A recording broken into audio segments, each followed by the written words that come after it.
Olá, pessoal, tudo bem? Aqui quem fala é Marden, eu sou advogado empresarial e eu ajudo você a resolver os seus problemas jurídicos de uma forma transparente, tranquila e sem fazer todo aquele alvoroço, aquele medo que outros colegas meus fazem com os clientes. Vamos lá? Nesse vídeo eu vou falar com você sobre um assunto bem interessante que muitas empresas estão passando depois da reforma trabalhista, que é a pejotização, a utilização dos contratos de pessoas jurídicas em substituição aos contratos seletistas. Inicialmente, vendem-se que é uma forma de economizar tributos, mas se esta substituição não for devidamente feita, você pode encontrar alguns problemas na execução dessa troca dos seus seletistas pela pejotização, pelos contratos de prestação de serviço. Eu vou começar falando aqui sobre essas consequências negativas, porque o que eu tenho escutado muito dos meus clientes é a situação em que o empresário é surpreendido depois de anos e anos de serviço prestado por aquele colaborador que tinha um contrato assinado, prestava um serviço como pessoa jurídica. Não estou falando do seletista, mas aquele que prestava um serviço como pessoa jurídica, por exemplo, contador é muito comum que o contador preste um serviço esporádico para o empresário, para a empresa, sem configurar ali um vínculo empregatício. E é muito frustrante para o empresário, depois de alguns anos de parceria, ele recebe, então, o oficial de justiça em sua empresa, citando para uma audiência trabalhista em que figura como parte aquele contador que trabalhou por anos na empresa. Um exemplo é contador, mas poderia ser um prestador de serviço de limpeza, um prestador de serviço jurídico. Isso vai depender dos requisitos que comprovam o vínculo trabalhista. Mas neste vídeo eu vou informar para vocês, vou dar uma configuração de como deve ser feita esta substituição, se deve ou não ser feita essa substituição de contratos seletistas por PJ, tá? Então fica até o final, que ao final desse vídeo espero que você entenda se a sua empresa está apta ou não para realizar essa conversão de forma integral, parcial, enfim, caberá a você decidir junto com a sua assessoria jurídica. Bom, então, voltando a esse assunto, né, por que ocorre essa situação de um prestador de serviço, de repente, entrar com um processo contra a empresa exigindo o pagamento das verbas trabalhistas, né, 13º, o adicional de férias e todos aqueles ônus que carregam os seletistas? Bom, isso acontece porque a empresa o trata como se fosse um empregado. Então, nós vamos falar desses requisitos aqui para não permitir que isso aconteça. E quais são esse tratamento dado ao prestador de serviço para que configure ele como um seletista? Bom, primeiro é a não eventualidade na execução do serviço. O que é isso? Isso significa que o prestador de serviço, o PJ, ele não está sujeito ao cumprimento de jornada, de uma carga horária definida em lei, como você trata os seus próprios empregados, definindo das 8 ao meio-dia, das 2 às 6, das 9 às 13, das 14 às 15, e aí vai.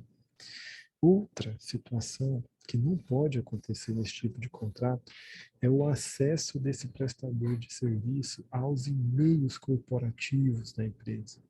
A partir do momento que você confere a esse prestador um e-mail personalizado da sua empresa, você está dando sinais de que você o trata como um empregado, não como um prestador de serviço.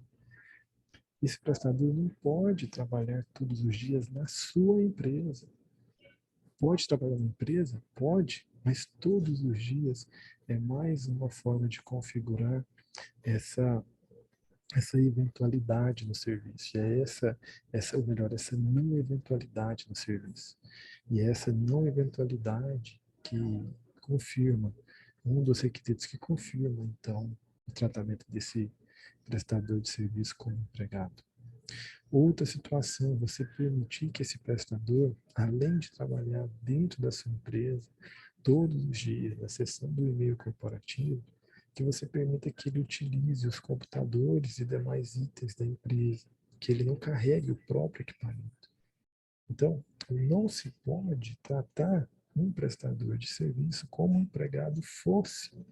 Não adianta você só mudar o contrato e continuar tratando ele como se o empregado fosse.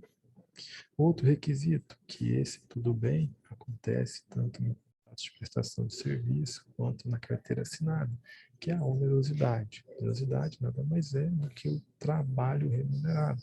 Está tudo bem, esse requisito não tem como correr. Agora, o terceiro requisito, a subordinação.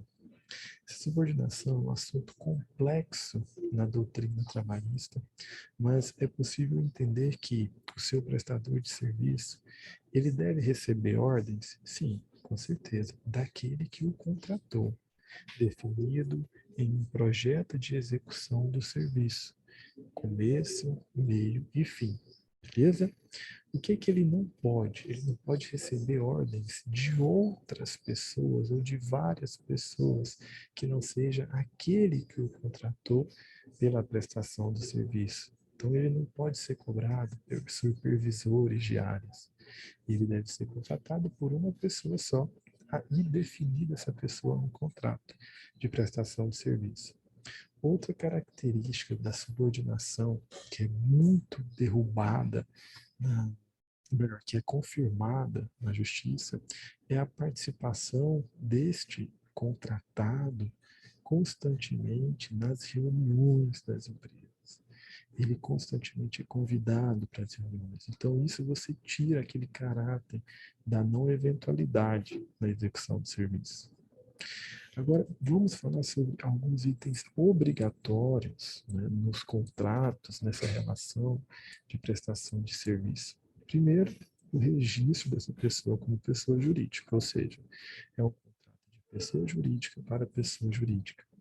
É imprescindível que você exija que esta pessoa esteja formalizada por meio de um CNPJ, seja um MEI, seja uma sociedade unipessoal, seja uma sociedade limitada com mais de um sócio, mas isso é um dos itens obrigatórios que devem estar no seu contrato.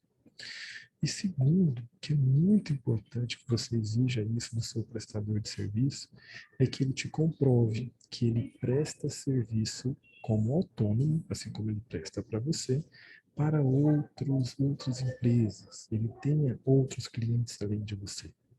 Esses dois requisitos, eles são importantes para fortalecer a sua discussão em sede jurídica para confirmar que aquele prestador de serviço era mesmo um prestador de serviço e não um contratado seletista. Guarda, então, eu colocando esses dois requisitos, exigindo a comprovação que ele trabalha para outra empresa, e ele estando registrado como pessoa jurídica, eu já estou a salvo de uma condenação na justiça? Não, não está. Mas esses dois requisitos fortalecem muito a sua tese. O juiz, na hora de decidir, ele vai colocar todos os itens que foram conversados aqui nesse vídeo para poder analisar qual que pesa mais. Por mais que você tenha um registro como pessoa jurídica do seu prestador e que ele comprove a prestação, mas você o trata como empregado, pode ser que o juiz dê ganho de causa para aquele empregado e você tenha que pagar todas as verbas trabalhistas. Tá legal? O mais importante aqui para você, empresário, é que você tenha uma boa assessoria jurídica e, e faça um contrato também com a sua assessoria jurídica, levando para ele a responsabilidade, pois esta responsabilidade técnica de levantar seus recursos humanos, fazer essa transição de seletistas para pessoas jurídicas de forma parcial ou integral, é uma decisão técnica que cabe muito ao advogado, sendo que a decisão de risco deve ser tomada pelo empresário.